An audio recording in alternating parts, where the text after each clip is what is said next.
के दिन पे I just can't express. My journey started in 2014. I'm coming from a very mixed family, Hindu, Muslim, everybody involved. So when I came to the US in 1986, I decided to be an atheist. At that time, I thought I was being very, very smart. Anyway, life went on and time passed. And 2014, a couple of times before my Uncle Ji had fallen sick, ambulance took him to the local hospital.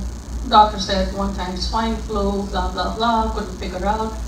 Then in 2014, my Uncle Ji felt very sick. And I said, this hospital is not performing. So I called my friend and I said, bring your husband, I can't lift my Uncle Ji.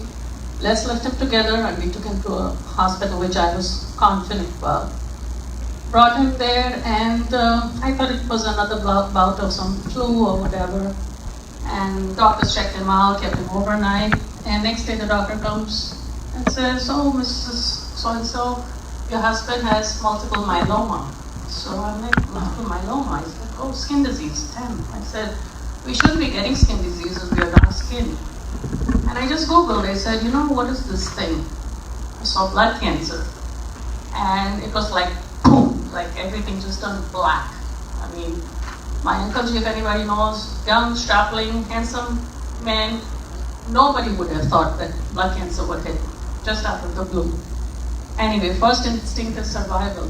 So you're totally, there's no words to describe when somebody, we always feel it will happen to somebody else. किसी और के साथ होता है cancer, हमारे साथ कैसे होता है, हमारी family में किसी के पास नहीं है, how can it be? Anyway, he got diagnosed, very, very upset from life, our retirement plans in Costa Rica to our bungalow in India, everything was black. And life just shut down. And I said, this is terrible. My Uncle Ji started talking about death and life after death, and I started getting more and more depressed. I said, I asked the doctor, what is the chances and how long? He says, we can't say, but 6 months plus will be a blessing. I said, 6 months. I couldn't believe it.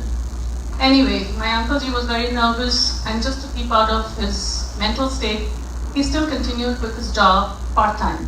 He was very, very sick, but he still showed up just to be away from the house because I was working. And one day at work, he met one of his clients, and suddenly some rapport happened, and my uncle told that client, oh, I have this and I have very little time to live and stuff. So this client happened to be Vikram Uncle, if everybody knows him. Vikram Uncle said, wait 1 second, let me just run to my car, I've just come back from India, I'll be right back. Runs to his car, gets Guruji's book, brand new, fresh off the press, with the seal and everything, and gives it to Uncle. Uncle brings it home, and he had a hard time sleeping because of the fright when you know you're going to die and you don't know when. 2 mg compost, 3 mg compost, whatever, Xanax, we mixed up the medicines, he still was wide awake. When Vikram Uncle gave him Guruji's book, the same, this is the cover of it, my uncle started reading at night, just 1 page. And I was like, what is he reading? You know, I was not even interested, I was so depressed. I saw him read 1 page and he went full asleep, like you couldn't believe it. Like I'd never seen him in the last 3 months. I said, this is a miracle. How did he fall asleep? I said, nah, he must be overtired. It must be the medications. Next day again, at the same time, Uncle Ji's opening the page. Before the page is over, he's fast asleep and happily sleeping. I'm like, this is a miracle. Well, how is he sleeping? He hasn't slept a wink in 3 months. So I said, Dr. Vikram Uncle, and Vikram Uncle said, why don't you come? We have a beautiful mandir in Edison, come and visit. Just come with an open mind. So just for my uncle's peace of mind, I said, if a page does so well, I said, let's check out, you know. I mean, if you're ignorant, you'll never know. So I went along a couple of times, and I said, this is fantastic. So I said, if 1 page is giving him the relief that 3 mg of Xanax cannot give him, this must be really something that is only for him. So I had a handyman working in my house at that time. painting and scraping and whatever. I put a stop. I said, we can't do any more. My uncle is very sick and there cannot be any fume, any paint, anything. And suddenly I had kept a picture of a very carved mandir from India for many years. It was a plain mandir, but there was nothing. There was no god, no idol. I just kept it like a aesthetically pleasing thing. So I showed this guy. I showed my handyman. I said, can you make this for me? This is very complicated. It has all these Indian carvings. Can you make it for me? He took one look. He's saying, I'm painting and doing all this handiwork for you for so long, but you know, my father is a Polish carpenter from the Gdansk shipyard, and I know carpentry better than painting and all this that I've been doing for you. I said, really? I said, you can replicate this? He says, sure. Goes, Home Depot, brings everything, starts working in his workshop. Within a week, he's saying, but this is going to cost you a lot. This is not like a normal paint job and polish and this and that. I said, no problem. I said, charge me what you want, I want it. He made it, and then we put LED lights and all, and the day he came, he fixed it. We had a particular spot where I wanted it. The LEDs went on, and I bought Guruji's picture. I had kept it ready. Went and boom, kept it right in the center. And my carpenter looks at the temple and he says, you know, I was going to charge you a lot, but you know what? I'm not going to charge you anything for this. I said, really? And I knew how money-minded he was. He says, no, I can't. There's something about this work that I've done, I will not take a penny. So I was like, really? Okay. Didn't take a penny for it. It was a beautiful mandir. The minute the mandir was in my house, everything was like calm and peaceful. Everything started toning down and lower, and all the anxiety and the depression started getting easy. We started coming to the mandir a lot. Then the doctor said, he's a young man, we need to get his stem cells out so that he gets a second chance in life. So I don't know if anybody's aware of cancer, if anybody knows anybody with cancer. Stem cell removal is a very time-consuming, very painful, very, I can't even put words, but it's all your blood coming out, and it's almost like a machine going round and round, and they pull out all your baby stem cells. Process comes out from the neck, so at night you can't sleep because you have an open port. Stem cells are collected, put in nitrogen. Doctor says, okay, within 6 months after all this chemo, we're going to go for a stem cell. So I said, stem cell, this looks like not very happy. I said, you know, maybe there's not a chance to come back. So I'm driving to work one day. Meanwhile, Uncle Chi is always at home because he's not allowed anybody to sneeze on him or breathe on him. I'm going to work, and suddenly I said, you know what? A thought comes to me, Chhatarpur, Bade Mandir. And in my subconscious, I heard Aarti talk about Bade Mandir, but I never envisioned it. I didn't know about it. I was trying to be on the borderline that, you know, किसी को फायदा होता है तो it's okay, I'll just go along. But I was not too much like a believer. Bade Mandir, I said, how is this possible? I spoke to his oncologist saying, you must be out of your mind. The disease is here. If anybody sneezes on him, we can take care of him. You're going to another country where there is no any disease that we don't know of, and what are your chances? I said, what are my chances? If I bring him there and he gets sick, he says, your only chances if you charter a flight back and come back within 12 hours. At that time I knew charter water to hone wala nahi. So I said, वैसे ही मरने का है, let's go. I told Uncle Ji, forget about the doctor, let's go. I took him with Guruji's blessings. Looking at his picture, I took him all the way to Chhatarpur. He had never been to India in, I think, 30 years. I had gone once or twice, but we never had gone like for a long period of time. We went to Chhatarpur. The locals were going on their motorbikes with scarves. That much pollution. And here, if somebody would sneeze at him, he would be in the hospital the next day. In that mess and all that mosquitoes and all the dirt, and you know, anybody who's been knows how it is. Took him there. When we reached there, one Uncle Ji from here already called somebody in Bade Mandir that Anil Uncle Ji is coming to India. He's very ill. He's coming all the way there. Miraculously, Sevadars came. I swear I have not seen so many Indian people in one spot ever in my life. There must be, it seemed to me like 1 million people outside that Hare Mandir. It was a special Saturday or Sunday, I don't remember. Everybody in line, and you couldn't see as far as your eye could reach. People waiting from the morning to get in. 2 nice hefty sevadars came. Your Ruhi auntie, your Anil uncle, boom, boom, boom. Zipped us through, it's like a green channel, straight into the center of Hare Mandir. And we are sitting right in the center. Reached there, within like 6 days, went to Bombay and came back. We just had to get over the jet lag and we came back. We come back and things are going okay, and doctors saying now stem cell, stem cell. You did what you had to do. Thank God nothing went wrong. Came back. I just went with Guruji's faith, and I know that Guruji took him till that spot and came back. Then we go for stem cell. Now stem cell, if anybody knows, is basically mustard gas. The Holocaust victims were gassed to death with mustard gas. So they monitor the mustard gas and put it through your veins. Take you to the brink of death till you're almost dead. And then bring you back when you're almost dead, and then all those baby stem cells that you've kept in nitrogen, they put it into your body. So it's like a new life. That stem cell, it was like me, Uncle G, to the death, at death, and don't know which way, and then we come back. Came back. I think the only reason is when that mustard nitrous was going into his veins, they time it where your blood count goes to 0. I took Guruji's picture, I still have it, the pink outfit, and I put it on that IV. Nurse was saying, you can't mess with this, what are you doing? Blah, blah, blah. I said, nothing doing. If you don't let me put this picture up here, there's no intravenous, we're going home. So she backed off. I put Guruji's picture on that nitrous mustard, that went in and came out. Then he started healing. 180 days later, went on, got his strength back. Things started getting better and better. He started going to the mandir alone. I was working, he was home. He had the strength to go. He met Sangat. We built a nice rapport. He had so many people asking him, oh, it's so nice to have you back. And one day,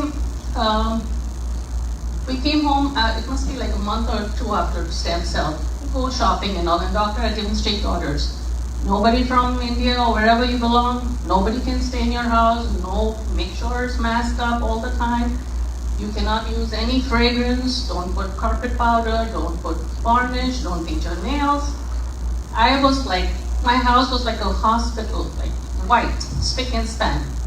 And one day me and an uncle coming back home with our grocery bags, and I opened my door and it's like a truck of red roses hit my face. I'm like, whoa, what is this? And my uncle says, I told you not to put fragrance and all in this house. You know, I could get very sick. I said, I didn't put anything. The house is like bleach clean. That smell of roses, I have never smelled in my entire life. I said, something is wrong. I think, something is really, really wrong. So I said, let's step out. Let's clear our nose. So we stepped out of the house. We closed the door. We stepped out. 2 nice deep breaths. Stepped in again. Boom. Like fresh roses. Like I've never smelled. I said, no, am I going crazy? Are you going crazy? He said, no, let's try again. 3rd time we went out. 3rd time we did it. Now I was getting really like freaked out. I said, what is going on? 4th time I said, let's try one last time. Just to keep, because we didn't want to go inside. 4th time we come in, it's clean. Can't smell it. So I'm going like a little dog all through the house. Not a smell. Same bleak smell. A week later I come to the mandir, where very few times I could come. And this lady from Delhi says, जब गुरुजी का दर्शन होता है, so there's a smell of roses that you cannot explain. I am like, yes, that's what it was. And then I started coming more. I said, this ignorance is not going to pay me. I said, I have to investigate. Came. I started getting so much. I saw my own uncle healing. I saw the group of people that were really, really here only for one reason, for their faith in Guruji. Not for anything, not to come here, not to show pretty cars or clothes. They were coming here only for Guruji. We started coming, and then a year later, my Uncle G got his first vaccination, because now he's like a new baby. So he got his measles, he got his polio, diphtheria, mumps, and I'm like, he comes home, he's like a new baby. So not only Guruji gave me my Uncle G back, not only did we beat cancer, but he gave me my Uncle G and a full-grown cute baby, all rolled up in one. I am so happy. This is like the best thing that has happened to me, because I feel he's like eternally getting younger and younger now. So these were my personal experiences. Aarti Aunty and Vikram, I still am so grateful that you have started us on this path. It is a spiritual journey. Everybody finds their way. It's just that cancer is something that you have your back against the wall. Suddenly all your relatives, friends, everybody kind of withdraws. Because either they're embarrassed that you're so unlucky that you have cancer, or they don't want to take any responsibility. So we kind of, our real family started withdrawing, and this became a real family. And I'm so happy for it, I can tell you. I'm going to give you one recent example. And when life goes on good, then everything becomes okay. You're not thinking so much, and you're not thinking in overdrive. A friend of mine who's a photographer, he's one of the top photographers in LA, he called me and he said, I went for this show and I was taking photographs of all these Indian film actors, and there was this girl, and she knows that she'd seen me in your house, and she asked me, do you know where Ruhi Aunty is now? And I said, yes, I'm in constant touch with her. So she said, can you give me her number? We haven't spoken in 38 years. So my friend, her name is Vasuki, she calls me and she says, I can't believe 38 years we lost touch. I said, yeah, it is so sad because last names change, and when you're schoolmates in India, it's very hard to keep up who's where. We lost contact. We were so excited because meeting a school friend, it's better than meeting. It's just like meeting your brother or your sister. You're so close, there are no secrets, everything is so good. So gung-ho I was. I said, yeah, what are you doing? She sounded very hi-fi, IT and blah, blah, blah. I said, man, then you can come. I said, I have a regular job. I can't take so much time and just come in. I said, you are in a better position. Why don't you come down and see? Oh, yeah, I'd love to. Tell me when. We made plans. This was in June of last year. June went, and as soon as she said, okay, I'm going to come, I have my son works for United, I'll get a free ticket, I'll be there. I said, okay, I'm so happy, we'll meet up, we'll chat up. And July, she calls me and says, oh, my father passed away, I gotta go to India. I said, I'm so sorry. So July, she goes off to India. I said, okay, when you come back, then we'll meet. Goes to India, comes back, and I call her once, she says, I'll call you back. And then she stops calling me. So I called my photographer friend. I said, this is weird, my friend, we met and we spoke. We were so gung-ho to meet. She calls me, now father passed away. I hope she's not in depression. Can you check on her please for me, because her father just passed away. So he goes running to the Bay Area. He knows people there also. He paid her a surprise visit and said, hey, why aren't you calling your best friend that you were so happy to meet? She's saying, I'm sorry, Max, I've been diagnosed with colon cancer. So he calls me. So I pick up the phone. I said, Vasuki, I'm really sorry. And she's my age. So I said, when did this happen? She said, oh, I had full plans to come to New Jersey, and I got struck with 4th degree or whatever the last stage of colon cancer.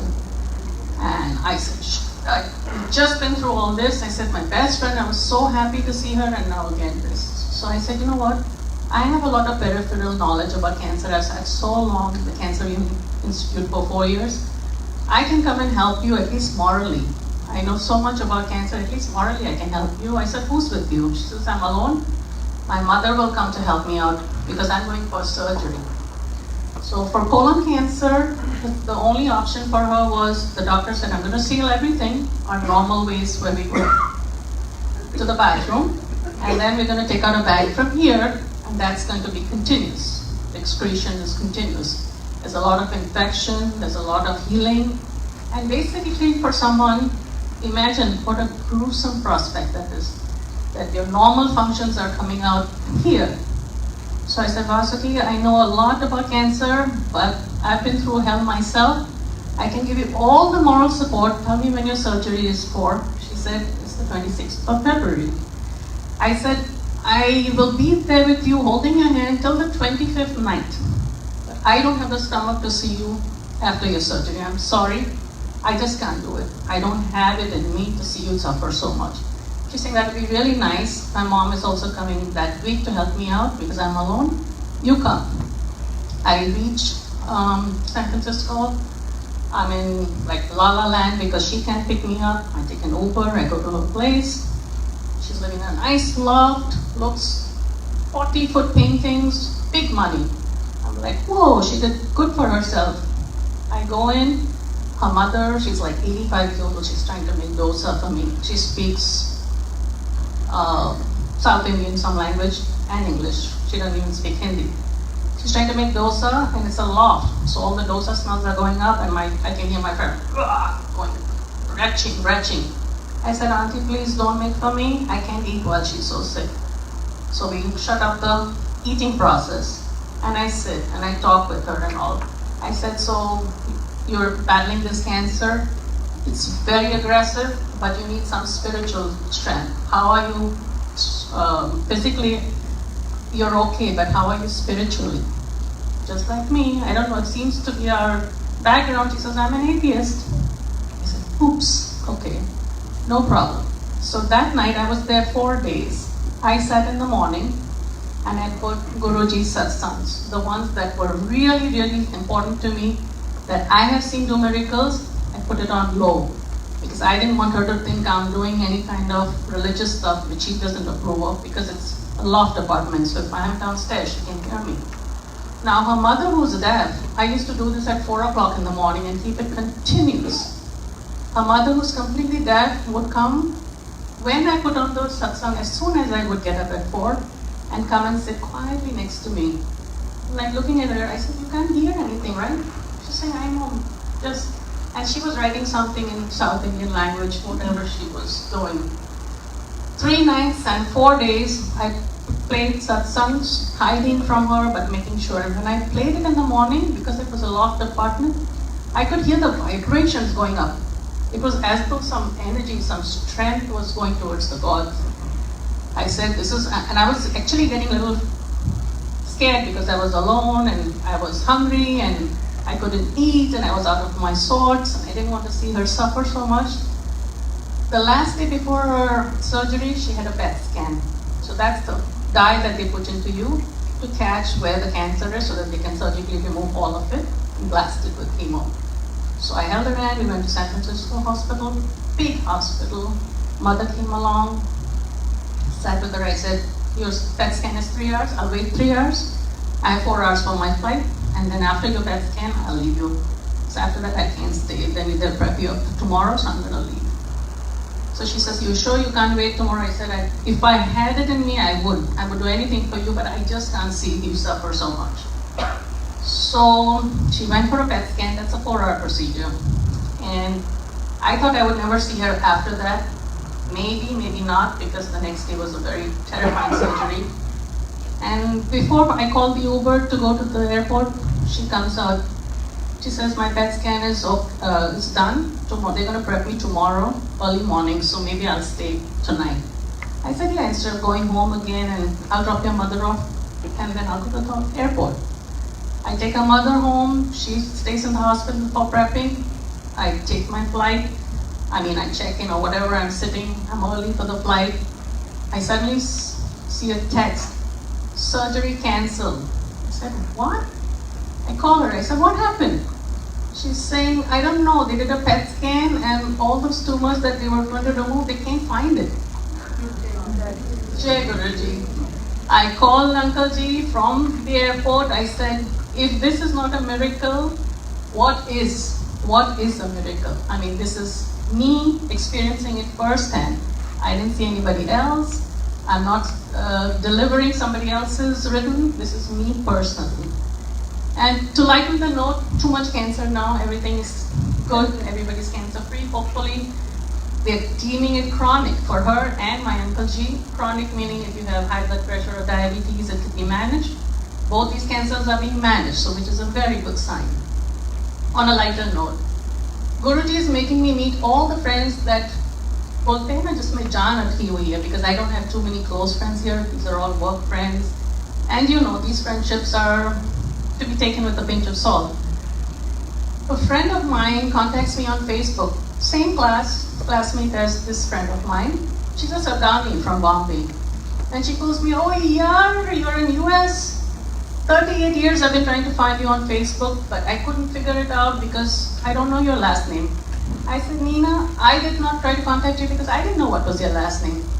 "Oh, the usual, oh, we meet, this, that, have you ever been to Bombay, have you ever been," the usual talk. We started WhatsApping, and then she says, "Oh, I live in a 3-bedroom in Bombay, you send me pictures of yours." So I took a scan of my home, and Guruji's Mandir's picture also came in the scan. And she calls me, she says, "Oi, who is that photograph, just can you give me a larger picture?" And larger than said, she's saying, "I'm sitting at the Satsang in Bombay in Kandivali. What a beautiful mandir it is." This is what's been happening last week. So as of this morning, she sends me a big Satsang ka picture for Guru Poormina from Dubai. That is the connections. See the connections. Jai Guruji. I am so happy. I have no words. This is my honest and my life's journey and how it has affected. I don't need anybody to tell me how it is supposed to be. I've seen it firsthand. Jai Guruji.